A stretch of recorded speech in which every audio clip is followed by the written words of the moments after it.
She's a mainstay on the Stephen Colbert Late Show band. My girl on bass, the beautiful Endea Owens. A jazz composer and leader of her own musical group. I have an inkling that my mother was listening to all kinds of music while I was in the womb, so maybe I was jamming. Things couldn't be better for Detroit-born Endea Owens. Her mother, Beth, beside her the entire time, near speechless at the celebrities her daughter rubs shoulders with. She opened for, what is this? Seinfeld. Jerry Seinfeld? Yes. Yeah, a little unknown comedian. Endea's mother knew her daughter had a special talent. She started listening to a lot of little jingles on, TV, and I noticed that she started playing what she heard on TV, the jingles. A natural ability enhanced at Detroit School of Arts. Until one rehearsal, curiosity led Endea to pick up the bass. You know what? I bet I can play Mozart Symphony 25. I don't need the music. And I started playing it. And my high school director told me, well, Endea, you're the bass player now. I said, no, I'm not. I'm first chair violin. I'm the Beyonce of this orchestra. And he said, well, play the bass or get an F. That tough love moment pointing her musical path towards jazz. The toughest adjustment to bass, simply getting to rehearsal. Oh my goodness, it was something because we had a small compact Toyota. And we would stick it out the window, the passenger side window. And I would sit crammed up in the back seat. And that's how we would get to the rehearsals. But that mild moment of uncomfort was nothing compared to what she would soon face. During Endea's senior year of high school, Beth lost her job and home. Everything had been put on the street and everyone took everything. So we had the clothes on our back. That's all we had.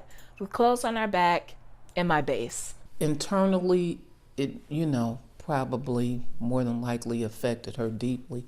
But on the outside, she still remained focused. So I would practice the bass in the shelter. Anything that I could think of, okay, we're not in the shelter anymore. We're at Carnegie Hall.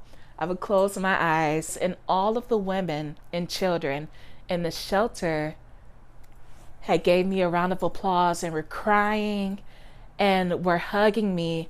It wasn't only healing for myself, but it was healing for others. Those days in the shelter sparking an unstoppable drive. Her sights now set on Juilliard. I was crushed. The school turned her away. Endea stayed in New York. And months later, fate found destiny while shopping at Macy's.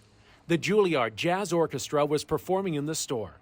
Endea approached a familiar face who urged her to apply again. I appreciated the way she played. I appreciated her seriousness.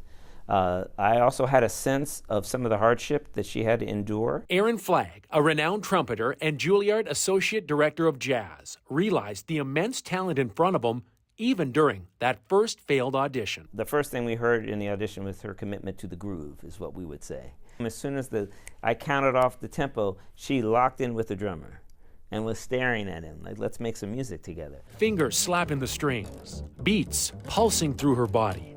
The bass is now an extension of Endea Owens.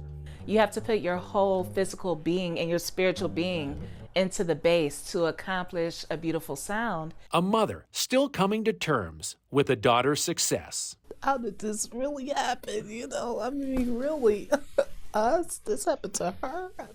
It's unbelievable. A dream that continues to bring this emerging jazz artist closer to her mother. So close that I said, Mom, you need to move to New York too. You need people to push you and to lead you in the right direction. So I definitely wouldn't be here without my mother. Chris Ledeen, CBS News, Detroit.